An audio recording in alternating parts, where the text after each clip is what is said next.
I think I've gotten into a really bad habit of filming with my legs up. Yeah, I'm just making myself at home on my channel. I know you guys don't care. Someone commented on one of my videos recently and they were like, it wouldn't be a Courtney video if she didn't apologize for something that we didn't even notice in the first place. And I do. I apologize for everything because I think that if the tiniest thing is off in my video, y'all are gonna all point it out. But to be fair, sometimes you really do that. There will be some times where like a piece of my hair looks stupid. Like I want to apologize for my hair so bad right now, but if I do, then people are like, it looks fine. But if I don't apologize for it, then someone's gonna say something. Someone's gonna say something and then I'm gonna feel poop. Like a little tiny little shriveled up piece of poop. So I apologize for my hair. But hey y'all, I'm actually kind of sad, but I'm also really excited because I think this is going to be one of my last videos with my fall background. I have gotten so many Christmas decorations that I think it's unhealthy at this point, and I think that I'm going to decorate either today or tomorrow, and I will be filming that. I know a lot of you probably won't care about that, and that's totally fine, I get it, but a lot of people have asked me to film me decorating, or at least talk about where I get this stuff, and so I'm going to film a video of me decorating and showing you guys everything that I got. Because it's a lot. But anyways, I'm back and I have more Let's Not Meet stories that I'm really excited to read. I think one of the most requested topics that I talk about is Home Alone stories. And so I went through Let's Not Meet and I found a bunch of stories, and I don't think this is a good idea for me.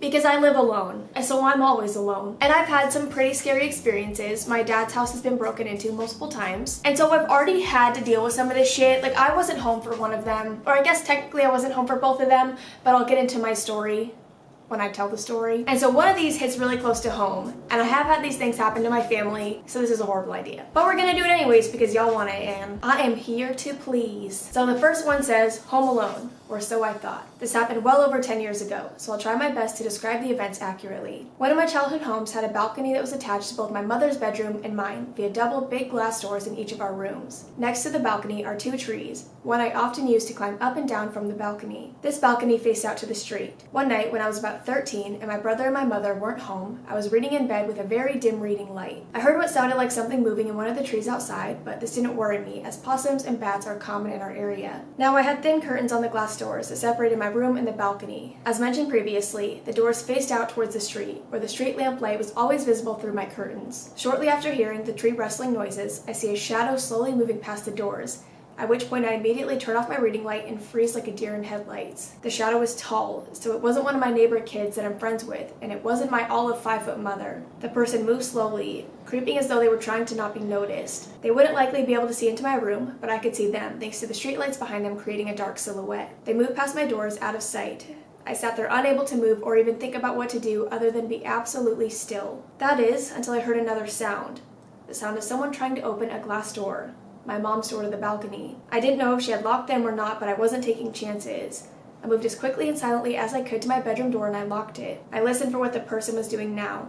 They were still jiggling the glass door handle, but it sounded like the doors weren't opening. I felt relief. This person couldn't get in surely. All I had to do was wait for them to realize that and they would leave, right? Well, I heard light footsteps move back along the balcony to my set of glass doors until I saw his shadow stop directly in front of them. I don't know what I would do.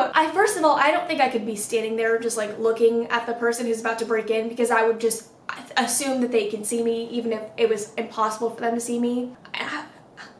I literally have tears in my eyes because I hate this shit. I fucking hate this. Okay, there was one time, I'm gonna stop in the middle of the story because I don't want to forget about this. This was like a couple weeks ago and I tweeted about it because it was so weird, and this is so unrelated to the story, but it just reminded me. So I normally work really early in the mornings. I've said that like a million times, but I like to emphasize that when I go to work in the morning, it is dark outside. It is the middle of the night. And there was one morning where I either worked at 5 or 6, I don't remember, and my first alarm had gone off. And I love to press snooze because I feel like it gives me more sleep, but it doesn't. And the first time that my alarm went off, I thought I heard a knock on my door, but I'm also that bitch who's paranoid all the time and I always think that I hear noises in my apartment when I know that I don't. And so I got kind of nervous because I was like, that sounded real, but I'm gonna pretend like it wasn't real because it's never real when I think I hear someone knocking. So I laid back down and then I heard another knock. And so I got up and I went and looked at my people. Oh, and there was a fucking man, and he wasn't standing like in my door. Like I couldn't see him. Like it's not like his face was to my door. It looked like he was standing by my neighbor's door. And so it looked like he was standing closer to my neighbor's door. I could barely see him. It was so dark outside and I was like,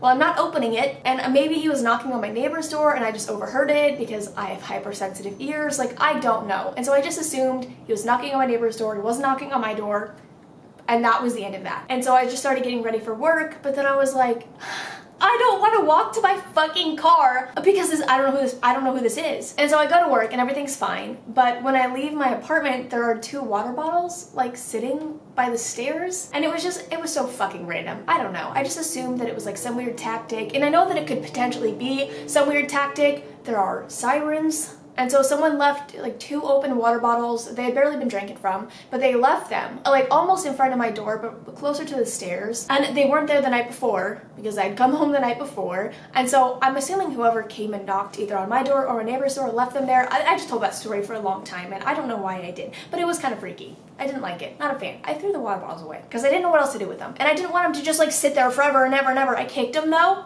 I kicked them to make sure they wouldn't blow up. Don't worry. Anyways, where was I? I heard light footsteps move back along the balcony to my set of glass doors until I saw his shadow stop directly in front of them. Again, I froze. He couldn't see me. He couldn't know I could see him. I saw a shadow of a hand reach up to my door handles and my heart stopped. Had I actually locked the doors myself today? I was out there earlier, what if I forgot? The seconds leading up to him grabbing the handle felt like an eternity.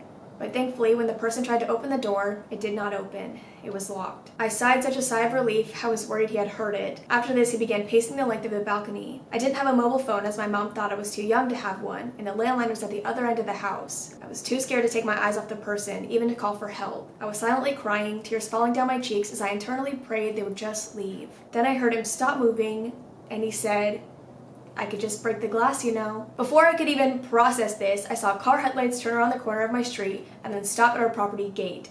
My mom was home. The person on the balcony moved out of sight and I heard a loud thump as they jumped off of it. My mom came inside and I was hysterical. I was barely coherent in telling her what happened. Eventually I got the message across and she called the police. They never found or caught anyone. But a neighbor reported the truck in the street that matched the description of a truck that had been reported recently for attempted child abductions near my school.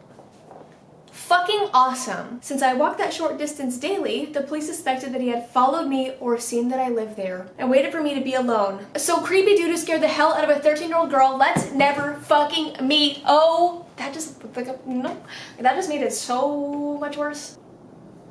This is literally why I didn't want to tell these fucking stories. I wasn't expecting that ending. I totally read this one and I skipped the last paragraph because I was like, yeah, this is a good story. Didn't read the last paragraph yet. And on to the next one. This one says, 2 men tried to break in while my friend and I were home alone. I was listening to one of those creepy narrators who narrates Let's Not Meet stories, and one story reminded me of a really scary encounter I had when I was 13. My parents divorced when I was in the 8th grade, and after my dad moved out, my mom was very single and ready to mingle, so she often left me home alone. I would usually have someone stay the night on nights I knew my mom wasn't coming home, so I wasn't totally alone. So one night, my friend and I, who we'll call Jessie for the story, was staying the night. For some reason, we had the best internet connection in the garage, so we were in there messing around on MySpace and such, when we started hearing what sounded like 2 people talking. Jessie and I stopped talking, and we were trying to hear what the people were saying. We got up and stood by the garage door, but we still couldn't make it out, so we went inside and I looked through the peephole of my front door. There were 2 men standing in my driveway by my garage, looking around. I immediately freaked out because they weren't standing on the sidewalk or anything. They were standing by my garage, like they lived at my house. I stood there watching them for a minute before one of them started walking up to the door. I can't handle even fucking that. Just watching someone walk up, and I used to do this shit all the time, even if nothing was happening. At my old apartment complex, when I lived in Texas, if I heard the tiniest noise, I ran to my peephole and just looked outside and waited for someone to walk by my apartment, and I would freak myself out because someone would walk by and I'd be like, but they just live there. Okay, and sorry, I'm gonna interrupt a lot because I'm scared. I quickly but very quietly checked to make sure both the locks were locked and then looked back out the peephole. The man was leaning over the side railing of the porch trying to look into my mom's bedroom window. I instantly signaled to Jessie to go get knives and be super quiet. I looked back outside and the 2 men were back by the garage talking. Jessie asked what had happened and I told her to go make sure the doors were locked while I kept watch. She came back quickly and we switched. She kept watch while I looked for the house phone. This was before it was the norm for young teens to have cell phones. All of a sudden she says they're leaving. My heart sank because something in my gut just told me they weren't. Without even thinking, I asked her, did you lock the side door in the garage? She said she didn't. I took off through the kitchen into the garage just as I heard our side gate open. I made it to the door and locked the deadbolt before I could get the doorknob lock, and as soon as I flipped the lock, The doorknob twisted. I thought I was going to puke. I grabbed the handle and locked it before running back inside, locking the garage door, and I ran to the back door at that point, just started yelling, "Lock the windows!" My back door had these sheer curtains over them, where you were still able to see inside and outside, and before I was able to make it to lock the door, I saw someone walk up to the back porch. I jumped behind the couch and watched as he tried to open the back door before the second guy followed. Jessie came walking into the living room. I grabbed her and pulled her down behind the couch with me. We both just sat there in silence, terrified, watching these two guys trying to figure out how to get in. I started to cry, and Jessie was just sitting there shaking. After what seemed like forever, they walked off the back porch and into the backyard. We heard them banging around before we saw them walk by the porch and out the side gate. I ran to the front and looked through the people again and saw them walk across the street and get into a car. I told Jessie they were gone, and we both burst into tears and just started hugging each other. We called her aunt, and she came and picked us up and took us to her house, where we stayed the night. We never told anyone because we thought we would be in trouble for some reason. Why the fuck would you be in trouble? But after that, I didn't stay home alone for years, and even at 25, I still get scared when it's just my daughter and I home alone while my husband is at work or on the rare occasion when he goes out with friends. We're lucky it didn't end worse than it did, but I'm still scarred from it 12 years later. So Manny tried to break into my house, and who knows what else. Let's not meet. I feel like I'm just learning lessons through all these stories. I don't know why my arm is like this, but we're gonna leave it there because it's comfortable. I'm never leaving my kids home alone. Actually, I'm in danger too. I don't think me and my child could hurt anyone if they tried to. I'm scared. I'm just scared. I'm just always scared, okay? Shut the fuck up. Okay, this is the last one I'm gonna read because I have my own story to tell. This one says, meth heads broke into my bedroom when I was home alone. So this isn't really a creepy encounter as much as a face-to-face confrontation with terror. It doesn't fit the mold of a typical home invasion story, but it was horrifying nonetheless. It was the middle of the afternoon on a bright and sunny day in an upper middle class residential neighborhood in Australia, in which crime is virtually non-existent. Peak suburbia. The neighborhood was filled with retirees and rosy-cheeked couples with young kids. So I was basically the biggest degenerate this sterile place had to offer, being a disheveled-looking, skateboarding, weed-smoking teenager. Anyways, it's about 3 p.m. and I'm sitting home alone in my room smoking weed when I hear random rattling noises coming from downstairs. Instantly, I felt anxious and froze because my parents were out of the state at this time, so I knew it wouldn't be them coming home. I slowly approached my bedroom door to hear better, and now I hear voices having a conversation downstairs. Maybe it was my uncle or cousins. I then distinctly remember hearing someone say something like, "Save some for me." Okay, fuck. Now I definitely knew something was seriously wrong. It seemed like they thought nobody was home, so I still had the element of surprise. I backed slowly into my room again, closed the door, and I called the police.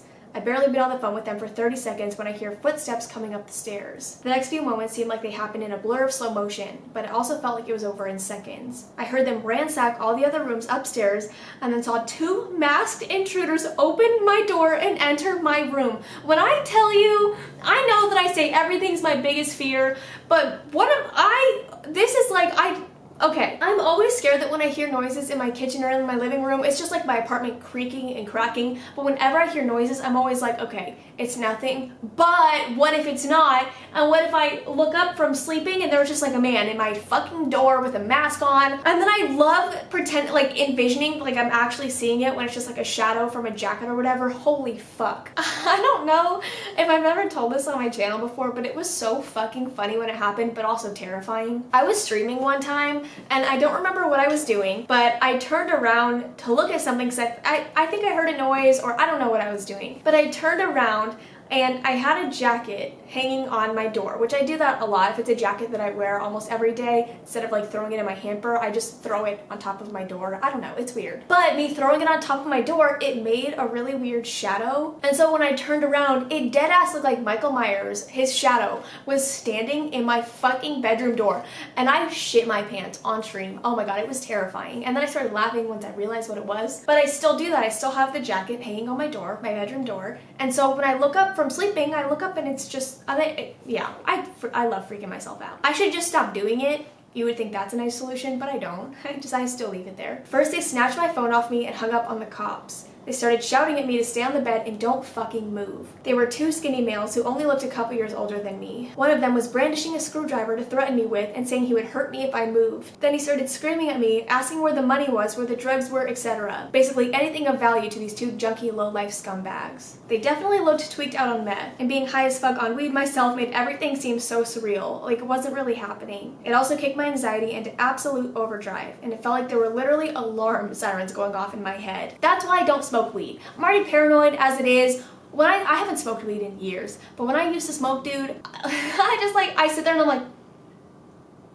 They also snatched my laptop and some other valuable shit and kept screaming at me not to move, stay on the bed, and asking where the money was. I basically told them I didn't know shit and to please leave me alone. They were so methed out, I don't even know if they heard me. They just kept screaming for money and drugs. After they had ransacked all my drawers and they were satisfied they had taken anything of value, they swiftly fucked off down the stairs and out of the house. I was still sort of in shock and disbelief, but I heard an engine rev and looked outside my window to see a white Mercedes, which was later revealed to be stolen from a house down the street just minutes before they hit my house, and they sped off up the street. I sort of slowly walked around my house in a state of stoned what the fuckness, looking at the damage they had done and the mess they had left. The house was torn apart. I then quickly got my shit together and grabbed the landline to call my parents out of state and let them know what the fuck just happened. They obviously made sure I was okay, and they told me to call the police right now, so I did. They showed up not long after and started questioning me, taking statements, etc., and thankfully ignored the reek of weed smoke in my room. Last fucking thing I needed was getting arrested for possession after my house just got broken into. Good guy cop. Anyways, the R word with the screwdriver had dropped it on the floor of my room while snatching my shit, and they were able to get fingerprints off of that. They eventually both ended up in jail like they should. There's also a few other notable parts of the story that highlight how fucked up these junkies were. First, at the house they hit, they ran into the family dog attacking them, and there's a CCTV footage of them no. Okay, the dog didn't die. But he blinded the dog. Oh, fuck! Secondly, at my house, they grabbed a bunch of gold medals from my dad's high school athletic days. They looked expensive, but they weren't actually worth anything, except extreme sentimental value to my dad. So fuck them for stealing my dad's nostalgic high school achievements to try and sell for a cheap high. Lastly, after my house, while they were driving up the street, they literally snatched a bag from an old lady on the sidewalk before fucking off for good. I just wanted to make those last points to highlight how worthless and scummy these pathetic pieces of shit are. I have a news article verifying the story if anyone would like to see it. So rot in jail and let's not meet meth-crazed burglars from 4 years ago. Oh my dude, I actually have a story for this one too.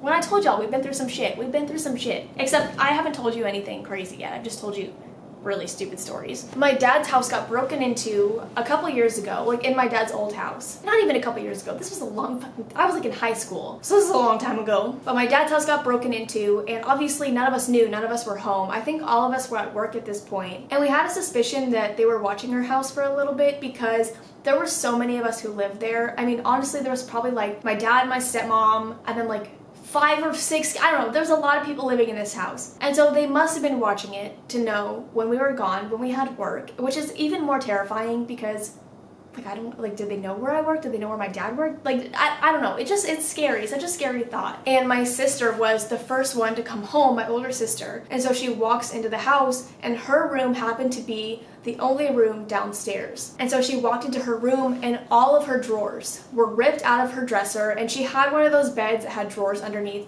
her mattress. And so all of her drawers were ripped out and everything was gone through. It looked like a tornado hit her room. They had just thrown all of her shit all over her room. They had taken all of her jewelry. I don't remember what else they took from her specifically. I know they took all of our CDs, all of our video games. I think they took my brother's PlayStation. Actually, yeah, I'm pretty sure they did. But they gutted our house and they fucked up my sister's room. I don't remember them taking anything from my room. We all had TVs in our rooms, but I think everyone except for her and maybe like the downstairs TV, all of our TVs were like screwed into our walls because we had those arms that would like extend our TV out, and so I think it would have been a little bit more difficult to get our TVs off, so I think that's why they didn't take them. Or maybe they didn't have enough time, they were nervous that we were gonna come home, so they just grabbed what was easy, what they could, and then they dipped.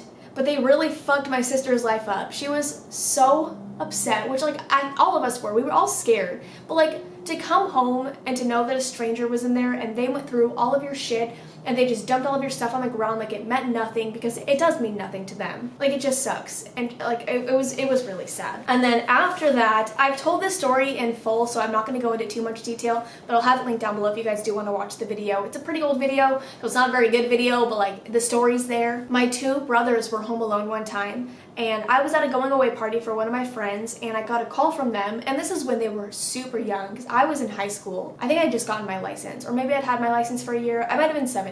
So my brothers called me and they were like, we think somebody's upstairs. And similar to that one story, my dad's house had a really big balcony that led to the master bedroom. There were no trees, I don't think, that you could climb up because most of Arizona is either cacti or palm trees, but I think it was definitely possible for you to get onto the roof. There were a couple times where I climbed onto the roof. It was really easy. I could get into my own window from the roof, and I'm pretty sure that you could get to the balcony from there. And so they thought that somebody somebody had climbed up to my dad's balcony and they were trying to get into the house. I'm assuming that they were just walking on the balcony and that's what they heard. I don't think they ever actually got into the house. And so my brothers were freaking out. My parents weren't answering because they were at some event, something. I don't know what they were at, but they were not home and they were like 45 minutes away. And so I'm like speeding to get home because I'm freaking out because I don't want anything to happen to them. And then by the time I get there, there was nobody in the house. We checked the whole house. We called the police. And then more shit went down after that. But I'm not going to tell you about it. I'll just link the video down below because I have to stop retelling stories, dude. It's getting really bad. But anyways, I hope you guys enjoyed. If you have any other topics that you're interested in on Let's Not Meet, let me know. I think this one might have scarred me the most though. This is the worst one so far. I think. The worst ones for me are the human trafficking or like getting kidnapped or almost kidnapped. And then these. I don't know if I said this already, but I'll have all the stories linked down below if you guys want to go check them out. But other than that, I'm gonna go. I love you guys. I will see you in the next one. Bye! Dude, my arms are too fucking long. I'm too lanky for this shit, and I know I'm really like my face doesn't match. I know. My foundation is too dark. But it's very annoying being lanky. Ugh, nothing fits. Nothing fits. Okay, I'm hungry. I'm gonna go. See ya.